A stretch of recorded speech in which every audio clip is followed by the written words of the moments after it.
Look at your hand, or someone else's. If there's a diamond on it, you're wearing one of the most brilliant financial illusions ever created. Here's the truth the jewelry store will never tell you. Diamonds are not rare. They are not a good investment. And the tradition that says you must spend 2 months' salary to buy one for the person you love was, quite literally, invented by an advertising agency in the 20th century to sell a product nobody needed. This is the story of how a single company convinced the entire planet that a common stone was priceless and built one of history's most ruthless monopolies doing it. By the end of this video, you'll understand the whole machine, how a nearly worthless mineral became a symbol of eternal love, how one company controlled almost the entire world's supply for over a century, why you can never sell your diamond for anything close to what you paid, and why the entire beautiful illusion is finally, right now, beginning to crack.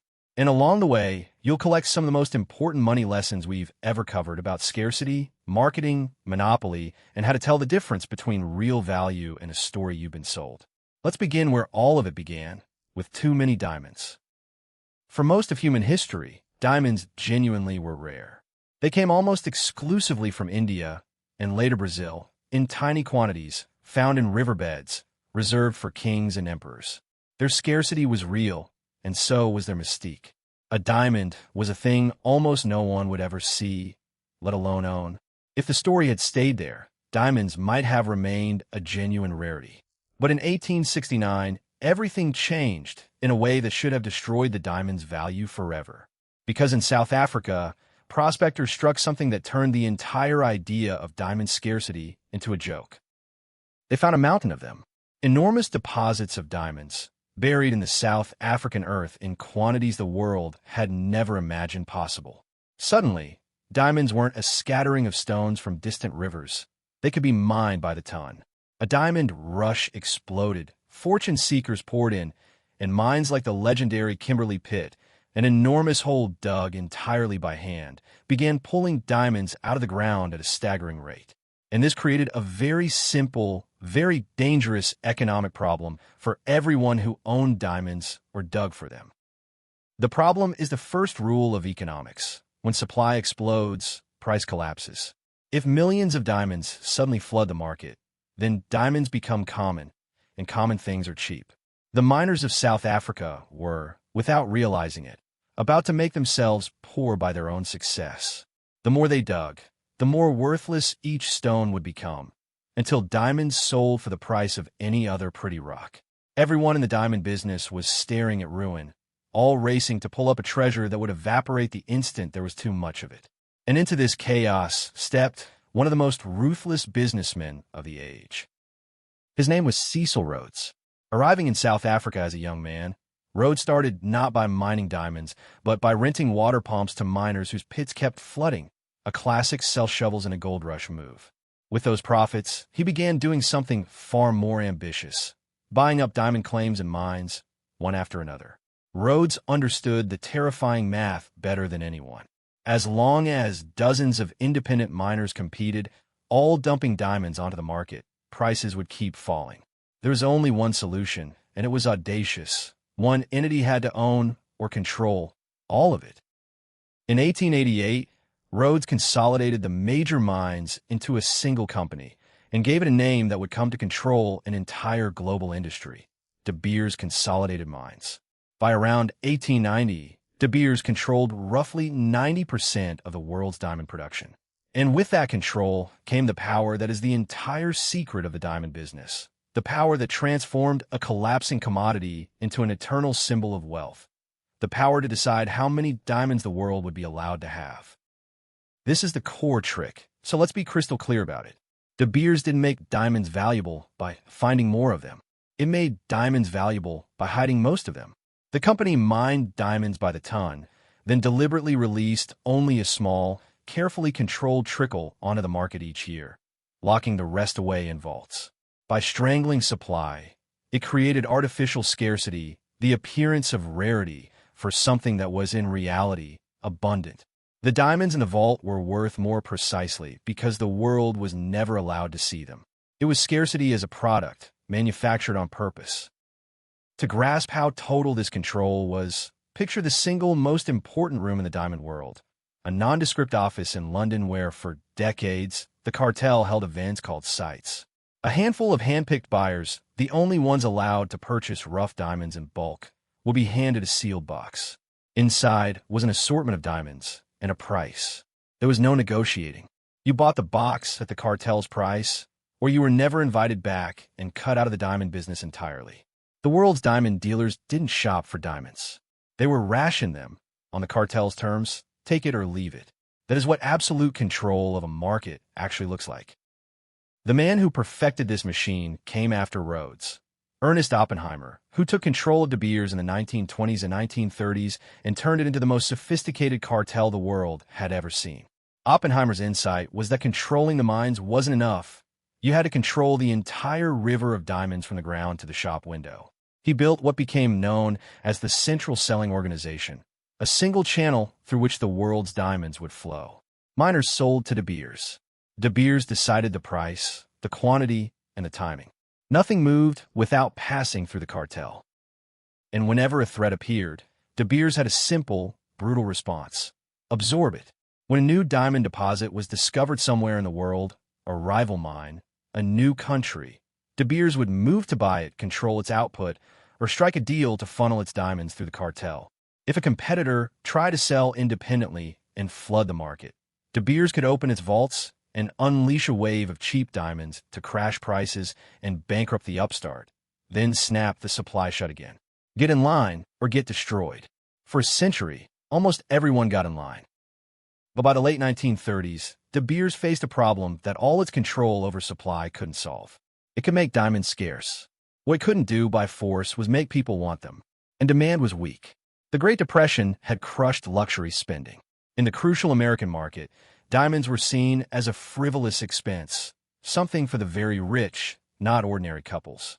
Diamond prices were sagging, and De Beers was sitting on a mountain of stones the public felt no burning need to buy. Controlling all the supply in the world is worthless if nobody actually wants the product. So De Beers turned to a different kind of weapon entirely.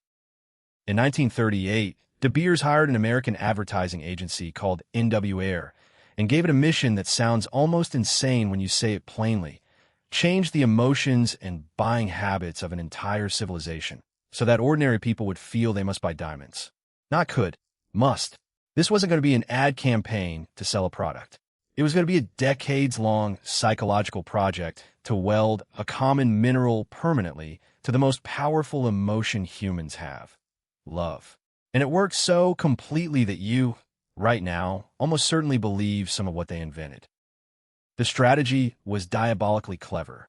Instead of advertising a brand, De Beers advertised an idea that a diamond was the one and only appropriate symbol of engagement and eternal love. They placed diamonds in Hollywood films, on the fingers of glamorous movie stars. They sent lecturers to high schools to talk to teenage girls about diamond engagement rings. They fed stories to magazines and newspapers linking diamond size to the depth of a man's love and success. They were not selling a rock. They were manufacturing a tradition and disguising it as something ancient and sacred. And then, in 1947, a young copywriter at the agency named Francis Geraghty, working late one night, scribbled down 4 words that would become the most successful advertising slogan of the entire 20th century. A diamond is forever. Say it out loud. It's perfect, and it is perfect for reasons far deeper and more cynical than they first appear. Because that single phrase secretly accomplished the 2 things De Beers needed most in the world, and it did both at once, invisibly, inside the minds of billions of people. Let's break down why it may be the most economically powerful sentence ever written. First, forever means eternal love. It tied the diamond permanently to the idea of a marriage that lasts, a bond that never breaks. The stone became the physical proof of a promise. That's the romance, and it made diamonds emotionally irreplaceable. But the second meaning is the truly genius, ruthless part. Forever also means you never sell it. If a diamond is forever, you keep it forever. You pass it down, you never resell it. And that solved De Beers' single greatest hidden fear: a used diamond market. Think carefully about why that mattered so much. Here's the danger De Beers had to prevent. If millions of people bought diamonds, and then resold them, a huge secondhand market would appear. And in that market, everyone would quickly discover a devastating truth. A used diamond sells for a small fraction of its purchase price because the real supply is enormous and the retail price is artificial. That flood of cheap resale diamonds would compete with De Beers' own carefully rationed new diamonds, expose the illusion of scarcity, and collapse the entire price structure. A diamond is forever quietly told everyone to keep their diamonds locked in a drawer, never to resell, and so the terrifying secondhand market was strangled at birth by a love poem. It's worth pausing on how deeply this rewired human psychology, because it went beyond just buying a ring. De Beers successfully attached shame and inadequacy to spending too little. A man who bought a small diamond was made to feel he didn't love his partner enough, or hadn't succeeded enough in life. The size of the stone became a public scoreboard of a man's devotion and status, a comparison game with your friends and coworkers, engineered so that the natural human fear of looking cheap or unloving would push everyone towards spending more. They didn't just sell a product. They weaponized insecurity and social comparison, the two most reliable engines of overspending ever discovered, and pointed them straight at your wallet. The results of the campaign were staggering, and they reshaped human behavior on a mass scale. In the 1930s, before the campaign, only about 10% of engagement rings contained a diamond. By the end of the 20th century, that number had risen to around 80%. In 2 generations, De Beers had taken a tradition that barely existed and made it feel as old and mandatory as marriage itself. An entire culture had been quietly reprogrammed, and most of the people participating in it, buying rings, feeling the pressure, believing it was ancient custom, had absolutely no idea the whole thing had been designed in an advertising office to move inventory. And they didn't stop at whether you bought a diamond. They engineered how much you spent. De Beers' marketing popularized a spending rule that, again, sounds like ancient wisdom, but was pure invention, that a man should spend a certain fraction of his salary on the ring. In America, the suggested figure became 1 month's salary, then, in a later campaign, 2 months' salary. Think about the audacity of that. A company that profits from selling you diamonds got to define, inside your own conscience, how much of your income you owe your fiancé in diamonds, and dressed it up as romance and duty. It's one of the most profitable sentences ever slipped into the human mind. Then De Beers did something that proves this was pure engineering and not any natural human instinct. They exported the invented tradition to a completely different culture from scratch. In the 1960s, in Japan, the diamond engagement ring was essentially unknown. It wasn't part of Japanese marriage customs at all. De Beers launched a marketing campaign associating diamonds with modern, Western, sophisticated romance. Within about 20 years, the percentage of Japanese brides receiving a diamond ring went from almost nothing to the majority. They didn't discover a tradition in Japan. They manufactured one in a foreign nation on demand. If that doesn't reveal how artificial the whole thing is, nothing will. There's also a much darker chapter that the sparkling advertisements never mention: the human cost of where many diamonds actually came from. For much of the 20th century, diamonds were mined in conditions of brutal exploitation across parts of Africa. And in the 1990s, the world learned the term blood diamonds or conflict diamonds, gems mined in war zones and sold to finance vicious civil wars and armed rebellions, paid for an unimaginable human suffering. The romantic symbol of eternal love was, in too many cases, funding massacres. It forced a global reckoning, certification schemes, and a wave of consumer guilt that would later help drive younger buyers toward alternatives. The illusion had a body count, and it eventually caught up with the story. Meanwhile, behind the romance, the supply machine kept grinding with cold ruthlessness. When enormous diamond deposits were discovered in the Soviet Union and Siberia in the mid-20th century, it threatened to unleash a flood that could break the cartel. So De Beers, a South African company, quietly struck a deal with the communist Soviet Union, its supposed ideological enemy, to buy up and control Soviet diamonds too, funneling them into the same managed river. Capitalist and communist, sworn enemies on every other stage, joined hands in secret to keep diamond prices high. When there's this much money in an illusion, ideology becomes a rounding error. The Soviet diamonds also created a new problem that shows the machine's genius. Many Siberian diamonds were small. De Beers suddenly had a flood of tiny stones it needed to sell without crashing prices. Its solution? Invent a new tradition to absorb them. The Eternity Ring, a band set with many small diamonds, marketed to older married men as a way to celebrate enduring love, was essentially created to give those small Soviet diamonds a profitable home. Every time supply threatened the system, De Beers didn't cut prices, it invented a fresh reason for you to buy. The demand was as manufactured as the scarcity. But no monopoly, however brilliant, lasts forever, and cracks began to spread through the diamond empire in the final decades of the 20th century. The first crack was the law. In the United States, its biggest market, De Beers was operating an illegal price-fixing cartel. And for years, the company literally could not do business directly on American soil. Its executives risked arrest under antitrust law. The very illegality of the operation, in a country that bought the most diamonds, was a permanent vulnerability. The machine was a crime, and everyone in the industry quietly knew it. The unraveling of the cartel's control has a specific, almost poetic turning point. For decades, De Beers had bought up rival supply to control it. But new producers in places like Australia's enormous Argyle mine and later Canada's northern deposits grew large enough and independent enough to sell outside the cartel's channel. Once significant volumes of diamonds could reach the market without passing through De Beers, the entire mechanism of controlled scarcity began to leak. You cannot ration the world supply if you no longer control the world supply.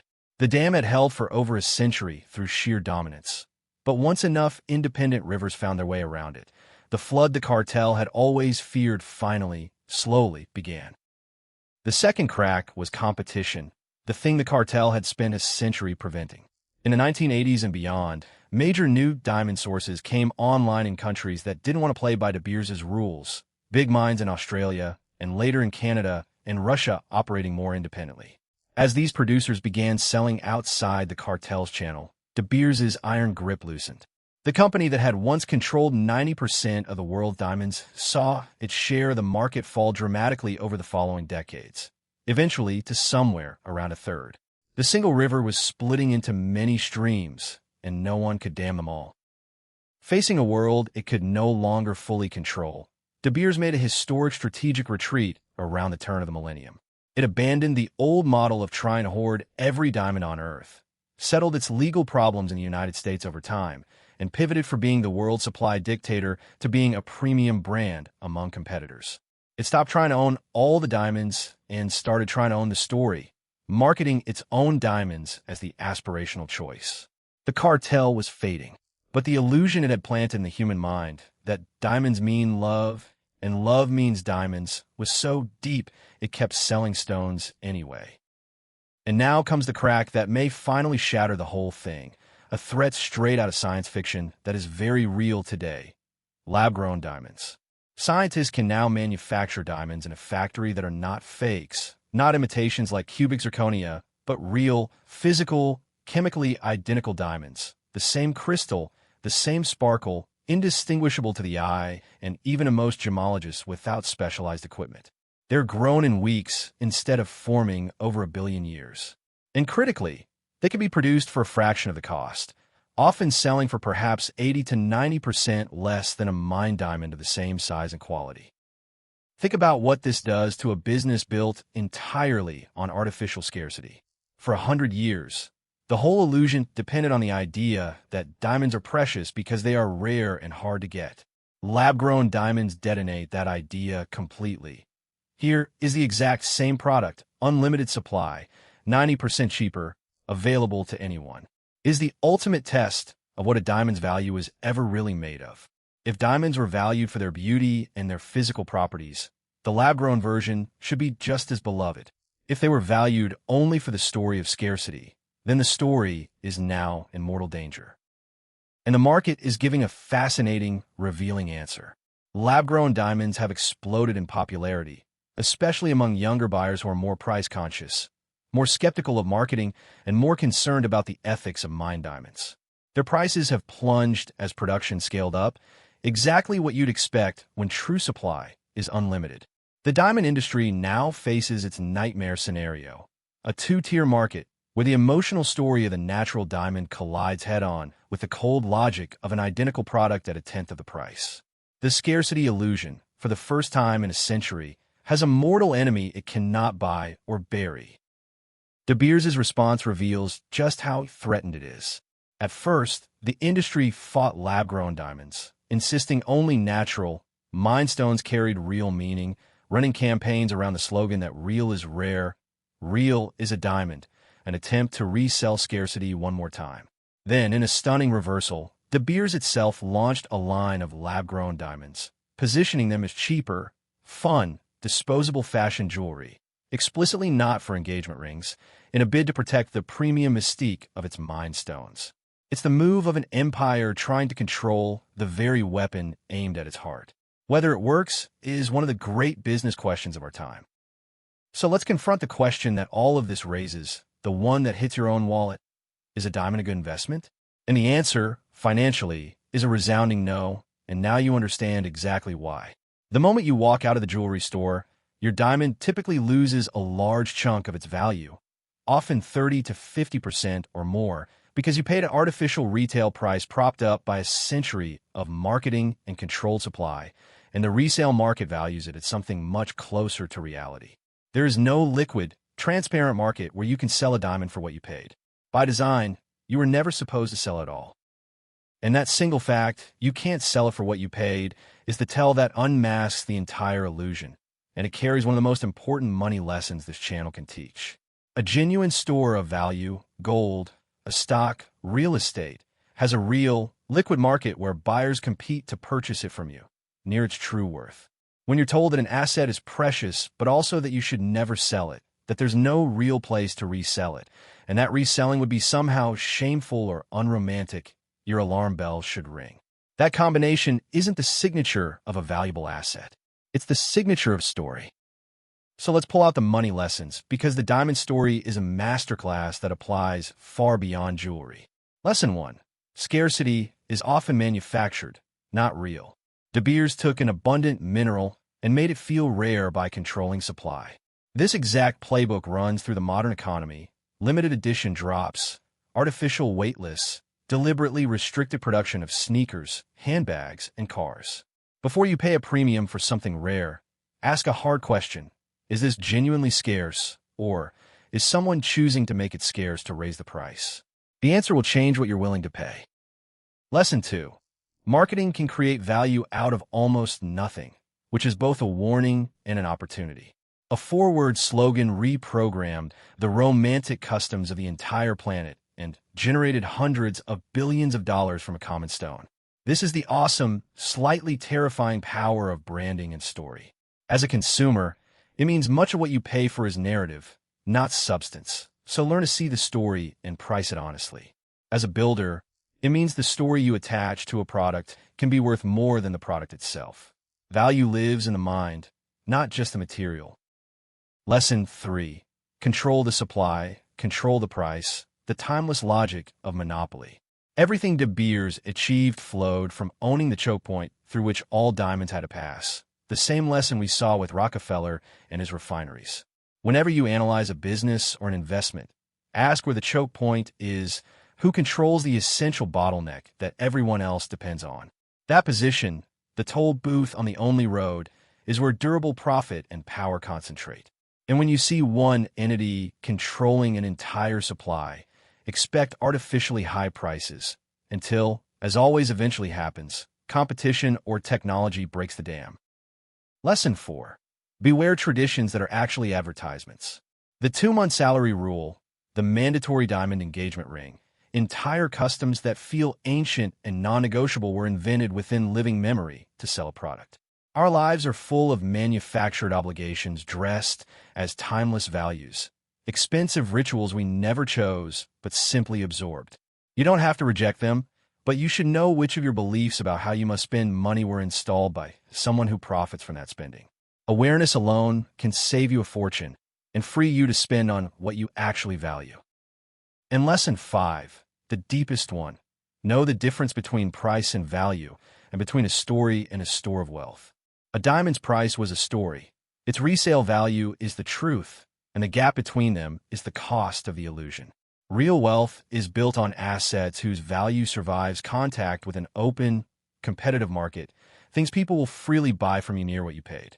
Anything sold to you as priceless, irreplaceable, and unsellable all at once deserves your deepest skepticism. The most expensive 4 words in history taught the world to confuse a feeling with a fortune. Don't make that trade with your own money. None of this means you shouldn't buy a diamond. If a diamond brings you or someone you love genuine joy, that joy is real, and beauty is worth paying for with eyes wide open. The point was never that diamonds are ugly or worthless as objects of delight. The point is that you should buy one knowing exactly what you're buying. A beautiful stone, wrapped in a brilliant story, priced by a century of the most successful marketing and supply control in history, not a rare treasure and not an investment. Buy the beauty if you want it. Just don't buy the illusion. And there's a final irony worth savoring. Diamonds are made of carbon, the same element as the graphite in a pencil and the soot in a chimney, one of the most common substances on Earth, arranged in a particular crystal structure. Scientists can now arrange that carbon themselves in a lab. So the entire 100-year, multi-billion-dollar empire of scarcity and eternal love was built on an arrangement of one of the most abundant elements in the universe, made to feel priceless through storytelling alone. There may be no pure demonstration in all of business of a truth worth carrying with you everywhere. Value is not a property of things. It is a story we agree to believe until one day enough of us stop believing it. So the next time you pass a jewelry store window glittering with diamonds and the word a diamond is forever, you'll see the whole machine behind the glass. The mountain of stones locked in vaults, the flooded mines made to seem empty, the Soviet deal, the Japanese campaign, the copywriter working late in 1947, and 100 years of teaching humanity to feel that a common crystal is the only proof of love. It is, when you truly understand it, one of the most impressive things any company has ever done, and one of the most important reminders that in money and in life, the most expensive things you'll ever buy are often just very, very good stories. If this cracked open how you see diamonds, scarcity, and the stories behind the prices you pay, then this channel is exactly where you belong. We break down the biggest money illusions and empires on the planet, the monopolies, the marketing, the scams, and the lessons that protect your own wallet. Subscribe to Money Stories, ring the bell, and tell me in the comments. Now that you know the truth, would you still buy a natural diamond, or go lab-grown, or skip it entirely?